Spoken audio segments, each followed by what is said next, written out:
Bismillahirrahmanirrahim. Baik, pertanyaan berikutnya dari Al-Akh Ubaidillah yang beralamat di Aceh, tepatnya di daerah Singkil. Pertanyaannya, Assalamualaikum Ustaz. Waalaikumsalam warahmatullah. Bagaimana tanda-tanda sakratul maut dan bagaimana batasannya ikhtiar berobat? Syukran, jazakallahu khairan katsiran. Wassalamualaikum. Wa anta jazakallahu khairan katsiran. Waalaikumsalam warahmatullah. Taib. Pertama, terkait dengan masalah tanda-tanda sakratul maut, itu diterangkan pada dalil-dalil baik dari Al-Quran maupun sunnah Nabi Sallallahu Alaihi Wasallam. Di antara yang diterangkan di dalam Al-Quran dan sunnah Nabi Sallallahu Alaihi Wasallam, yang pertama, ya, betis itu bersilangan.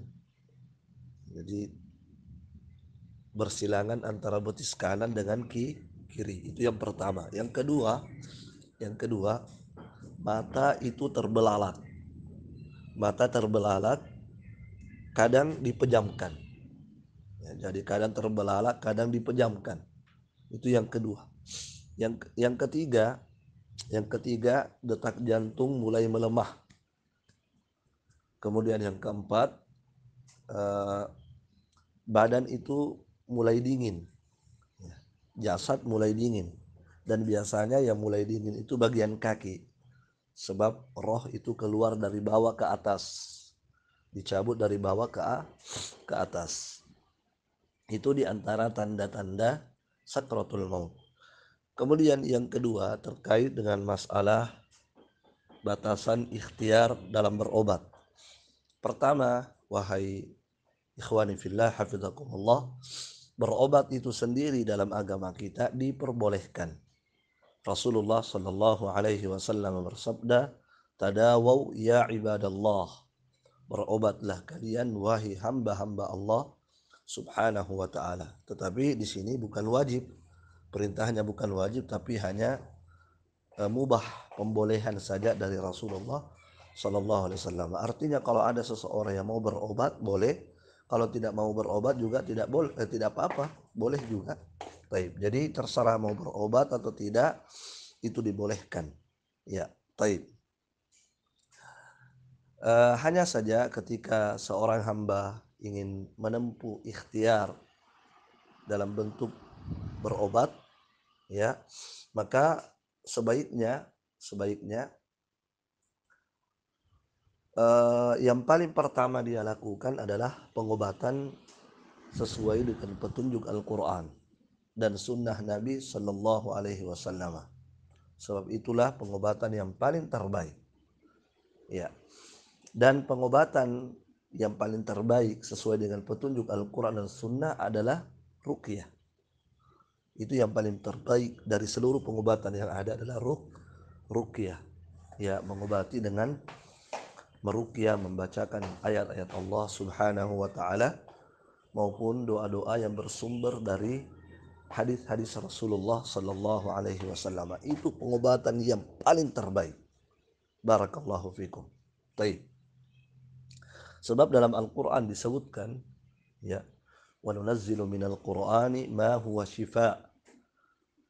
Dan kami menurunkan Al-Qur'an di mana di dalam Al-Quran itu ada syifa. Ada syifa, apa artinya syifa? Penyembuh. Bukan dawa. Kalau dawa itu obat. Obat itu bisa menyembuhkan, bisa tidak kan?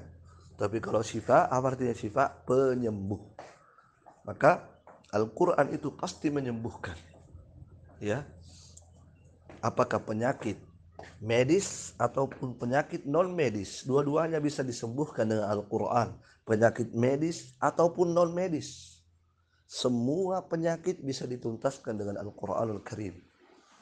Ya, selama orang yang membacanya itu membacanya dengan penuh keyakinan, maka biiznillah jalla wa ala penyakit itu akan diangkat oleh Allah Subhanahu wa taala.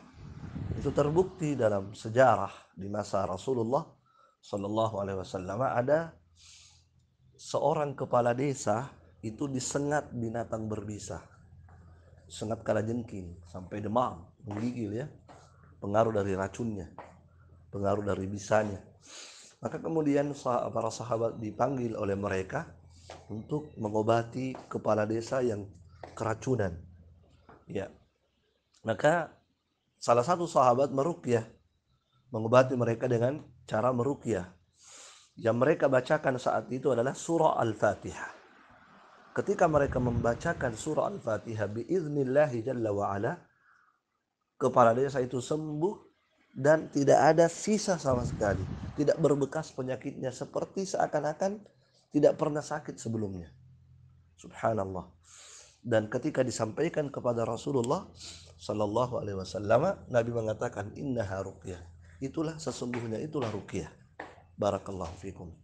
Jadi ini yang paling pertama kita tempuh dalam pengobatan, itu kita meruqyah. Kemudian yang kedua, pengobatan yang terbaik juga sesuai dengan petunjuk Al-Quran dan Sunnah adalah meminumkan madu. Ya, madu ya, sebab dalam Al-Quran disebutkan ya, dalam Al-Quran disebutkan yakhruju min butuniha syarabun mukhtalifun alwanuhu fihi shifa'un linnas. Keluar dari perut lebah tersebut ya, syarabun, minuman yang bermacam-macam warnanya. Nah, kita ketahui madu itu kan ada merah, ada putih, ada hitam, ada coklat, ya macam-macam warnanya. Kata Allah, keluar dari perut lebah tersebut minuman itu madu yang warnanya bermacam-macam, fihi syifa'ul linnas. Pada madu itu terdapat syifa, penyembuh bagi manusia, penyembuh bagi manusia. Barakallahu fikum. Taib. Dan Nabi SAW pernah menyuruh seorang sahabat saat itu sakit perut. Nabi suruh dia minum madu kamu. Ya, maka dengan izin Allah sembuh setelah dia minum madu dari penyakit sakit perutnya. Ini bisa kita lakukan. Kemudian juga habbatus sauda. Habbatus sauda itu jelas sekali hadisnya sahih. Habbatus sauda dawa'ul likulli da'il lal maut. Habbatus sauda itu kata Rasulullah adalah obat dari seluruh penyakit. Obat dari seluruh penyakit kecuali satu, itu penyakit kematian. Kematian tidak bisa disembuhkan dengan obat apapun walaupun dengan habbatus sauda. Tapi selama penyakit itu bukan penyakit yang mengantar dia kepada kematian, maka biiznillah jalla wa ala bisa disembuhkan dengan habbatus sauda. Ya, demikian pula misalnya dengan minyak zaitun. Minyak zaitun juga ada dalil sahih. Ya, bahkan dalam Al-Quran Allah sampai bersumpah wattini waz zaitun, demi buah tin dan buah zaitun. Dan dalam hadis Nabi bersabda kuluz zaita waddahinu bihi fa innaha min syajaratin mubarakah. Makanlah zaitun dan berminyaklah dengan minyak zaitun, karena sesungguhnya zaitun itu termasuk pohon yang diberkahi oleh Allah subhanahu wa ta'ala. Jadi sebelum kita memilih obat-obat kimia, maka sebaiknya kita memilih obat-obat herbal yang alami, yang betul-betul diterangkan tentang khasiat dan manfaatnya dalam Al-Quran dan Sunnah Nabi Sallallahu Alaihi Wasallam. Ya, tapi kalau kita juga ingin berobat ke dokter, meminum obat-obat dokter, ya secara hukum asal halal, tapi sebaiknya hindari obat-obat yang ada unsur kimia di dalamnya, sebab itu sangat membahayakan kesehatan malah. Jadi ini ikhwani fillah hafizakumullah, bisa kita tempuh pengobatan Islam. Taib. Kemudian perlu kita fahami bahwa ketika kita berobat, ya ada satu akidah yang harus kita jaga, yaitu kita harus yakini bahwa pengobatan itu hanyalah sebab kesembuhan kembali kepada Allah subhanahu wa ta'ala. Itu harus kita yakini. Harus kita yakin bahwa apa yang kita lakukan hanyalah ikhtiar, hanyalah sebab semata, yang menyembuhkan hanyalah Allah subhanahu wa ta'ala. Usaha apapun yang kita tempuh, ya itu tidak akan berhasil jika Allah Subhanahu wa taala tidak menghendaki dan mengizinkan. Barakallahu fikum. Ya, kemudian hindari pengobatan-pengobatan yang diharamkan dalam agama kita, seperti berobat ke dukun, ya, atau pengobatan-pengobatan misalnya mengkonsumsi hal-hal yang haram.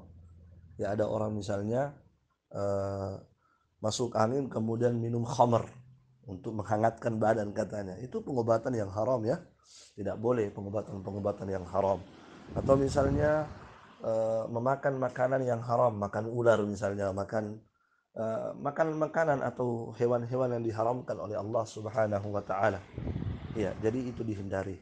Ya, jadi silahkan Anda berusaha untuk menyembuhkan penyakit Anda dengan berobat boleh, tapi pengobatan yang syar'i ya, terutama yang ada tuntunannya dalam Al-Qur'an dan sunnah Nabi Shallallahu alaihi wasallam, jangan berobat dengan cara-cara yang diharamkan oleh Allah Subhanahu wa taala, tetapi kemudian setelah itu yakinilah bahwa pengobatan yang Anda lakukan itu hanya sebab di mana tidaklah bermanfaat kecuali dengan izin Allah Subhanahu wa taala.